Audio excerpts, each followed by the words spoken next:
"Rather," assented the innkeeper, yawning.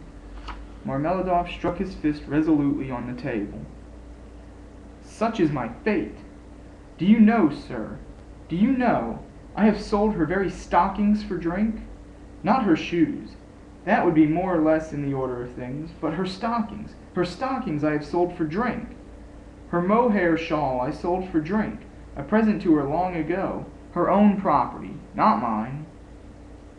And we live in a cold room, and she caught cold this winter and has begun coughing and spitting blood, too. We have 3 little children, and Katerina Ivanovna is at work from morning till night. She is scrubbing and cleaning and washing the children, for she's been used to cleanliness from a child. But her chest is weak, and she has a tendency to consumption, and I feel it. Do you suppose I don't feel it? And the more I drink, the more I feel it. That's why I drink, too. I try to find sympathy and feeling in drink. I drink so that I may suffer twice as much." And as though in despair, he laid his head down on the table. "Young man," he went on, raising his head again, "in your face I seem to read some trouble of mind. When you came in I read it, and that was why I addressed you at once. For in unfolding to you the story of my life, I do not wish to make myself a laughing-stock before these idle listeners, who indeed know all about it already. But I am looking for a man of feeling and education. Know then that my wife was educated in a high-class school for the daughters of noblemen, and on leaving she danced the shawl dance before the governor and other personages, for which she was presented with a gold medal and a certificate of merit. The medal? Well, the medal, of course, was sold. Long ago. But the certificate of merit is in her trunk still, and not long ago she showed it to our landlady. And although she is most continually on bad terms with the landlady, yet she wanted to tell someone or other of her past honors and of the happy days that are gone. I don't condemn her for it. I don't blame her, for the one thing left her is recollection of the past, and all the rest is dust and ashes. Yes, she is a lady of spirit, proud and determined. She scrubs the floors herself and has nothing but black bread to eat, but won't allow herself to be treated with disrespect. That's why she would not overlook Mr. Lebeziatnikov's rudeness to her, and so when he gave her a beating for it, she took to her bed more from the hurt to her feelings than from the blows. She was a widow when I married her, with 3 children, one smaller than the other. She married her first husband, an infantry officer, for love, and ran away with him from her father's house. She was exceedingly fond of her husband, but he gave way to cards, got into trouble, and with that he died. He used to beat her at the end, and although she paid him back, of which I have authentic documentary evidence, to this day she speaks of him with tears, and she throws him up at me. And I am glad that, though only in imagination, she should think of herself as having once been happy. And she was left at his death with 3 children in a wild and remote district where I happened to be at the time. And she was left in such hopeless poverty that, although I have seen many ups and downs of all sorts, I don't feel equal to describing it even. Her relations had all thrown her off, and she was proud, too, excessively proud.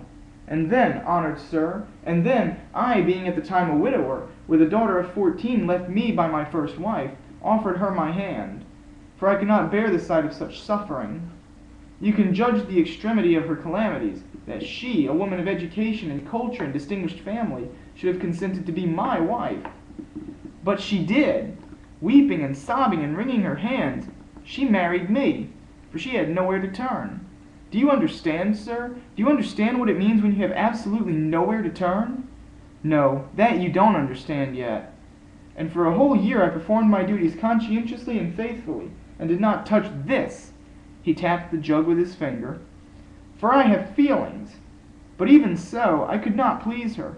And then I lost my place too, and that through no fault of mine, but through changes in the office. And then I did touch it. And it will be a year and a half ago soon since we found ourselves at last, after many wanderings and numerous calamities, in this magnificent capital, adorned with innumerable monuments. Here, too, I obtained a situation. I obtained it, and I lost it again. Do you understand?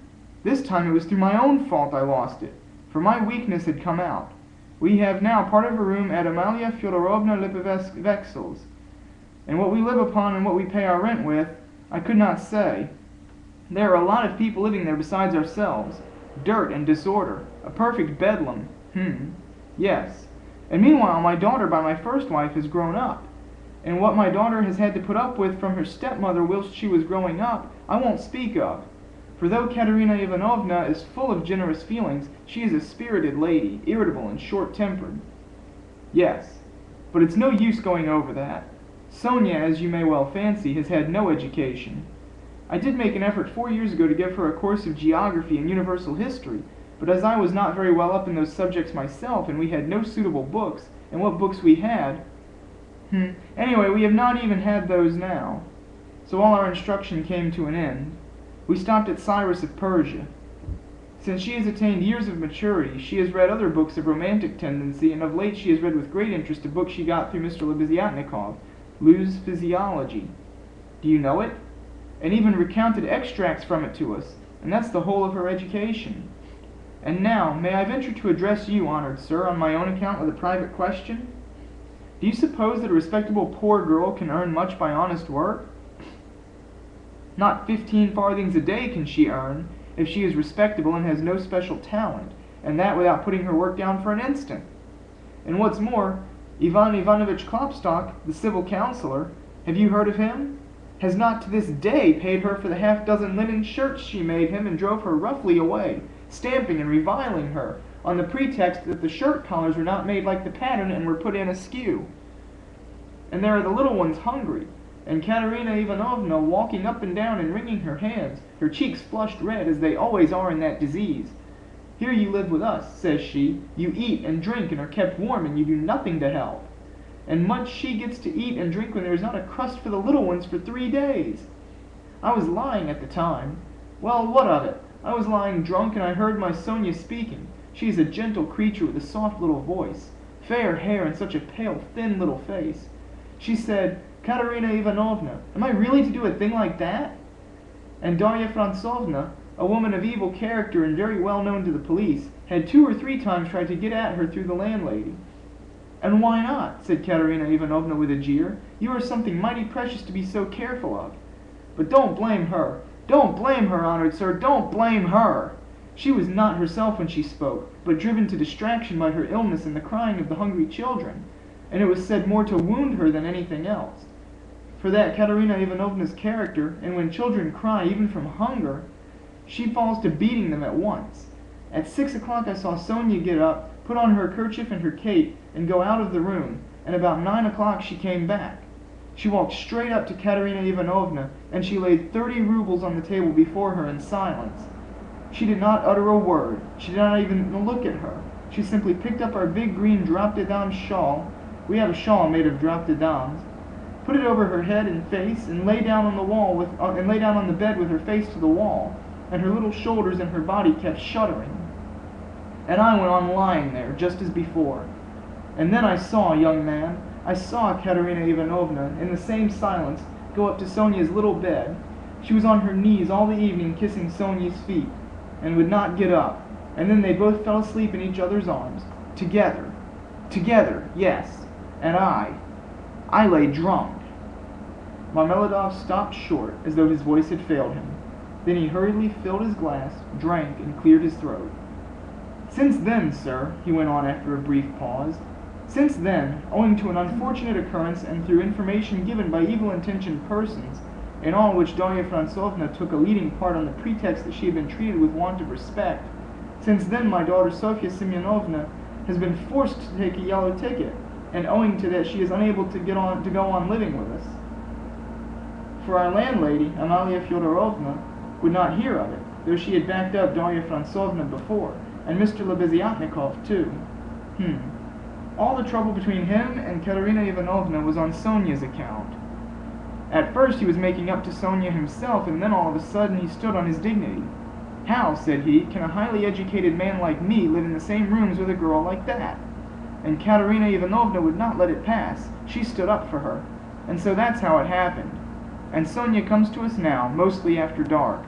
She comforts Katerina Ivanovna and gives her all she can. She has a room at the Kapernaumовs, the tailors. She lodges with them. Kapernaumov is a lame man with a cleft palate, and all of his numerous family have cleft palates too. And his wife, too, has a cleft palate.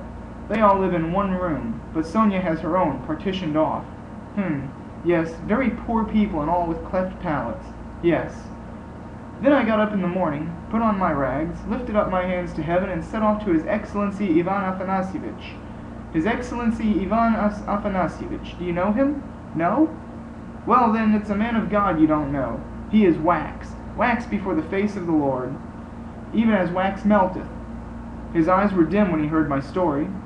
Marmeladov, once already you have deceived my expectations. I'll take you once more on my own responsibility. That's what he said. Remember, he said, and now you can go. I kissed the dust at his feet, in thought only, for in reality he would not have allowed me to do it, being a statesman and a man of modern political and enlightened ideas. I returned home, and when I announced that I'd been taken back into the service and should receive a salary, heavens, what a to-do there was!